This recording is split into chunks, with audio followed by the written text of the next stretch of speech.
Il-Gvern dal-White Paper dwar is-suq tal-kera bilan li jkun hawn sens ta' stabilità fost il-familji b'tali mod li jkunu jistgħu jipprogrammaw ħajjithom ekonomikament fil-waqt li tiżdied it-trasparenza.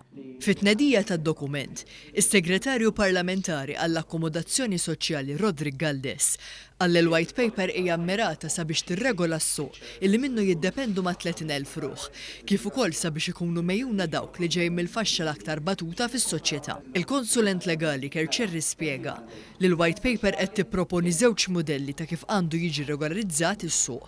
Mudell minnhom jitlob perjodu minimu ta' kera, filwaqt li ieħor ser joffri inċentivi fiskali għal kirjiet fit-tul. Ta' il-White Paper hija li tippromovi t-trasparenza, il-stabilità u l-prevedibilità tal-mod li min jikri ma jkunx minn sena l-oħra irid jara fi ħajmur jew kemm se jħallas.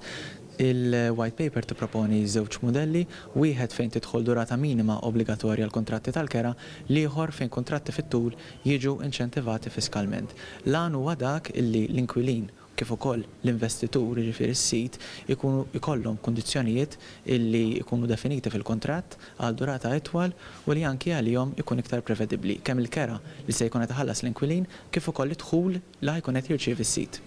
Sabiex din il-White Paper tkun waħda li tħoss il-polz tal-familji, l-Awtorità tad-Djar ħejjiet studju għal tal-apposta fost in-nies bilan li tifhem dak li jkun qed jinkwieta lil minnu dipendenti minn din l-akkomodazzjoni alternattiva. L-antropoloġista Rachel Xikluna, li kienet ukoll involuta f'dan l-istudju, qalet li l-awtorità ser tkun tista' toħloq aktar inċentivi li jkomplu jgħinu lin-nies li huma dipendenti fuq il-kera. Riforma li tkun tisma' lil kulħadd bażikament, kemm anke sidin u anke inkwilini. Se tkun qiegħda tgħinna raġuni li aħna mħabba dal-istudju wiesa' bdejna nifhmu the emerging trends li jkunu indikazzjonijiet li forsi anke jkunu għadhom daqsxejn il-bogħod, però taqbadhom u ta' inti taqbadhom dawk l-indikazzjonijiet tkun tista' toħloq kemm riformi u anke skemi li jħorġu anke mill-Housing Authority li jkunu eżattament adattati għal bżonnijiet u anke għal biża' ta' ċertu nies. Apparti l-għajnuna li ser igawdu minnha l-inkwilini, is-Segretarju Parlamentari Rodrik Galdes semma kif permezz ta' din il-White Paper,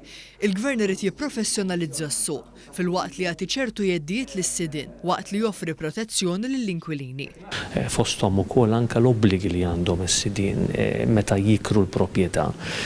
Fosthom għandek ir-reġistrazzjoni mandatorja li bil-fors inti tirreġistra l-proprjetà għall-kiri biex l-istat ikun jaf eżattament kemm hemm proprjetajiet għall-kiri jew le. L-istess qed nitkellmu fuq id-durata tal-kontratti li aħna nixtiequ li min qiegħed jgħix fil-kera l-inkwilini dik il-proprjetà ssir daru sakemm huwa għaddej bit-terminu tal-kuntratt. Qegħdin inħallu wkoll libertà lis-suq ħieles lis-suq tal-proprjetà li jiddetermina l-kirjiet skont is-suq. Il-konsultazzjoni pubblika brabta ma' din il-White Paper ser tibqa' miftuħa sal-aħħar ta' Novembru li ġej.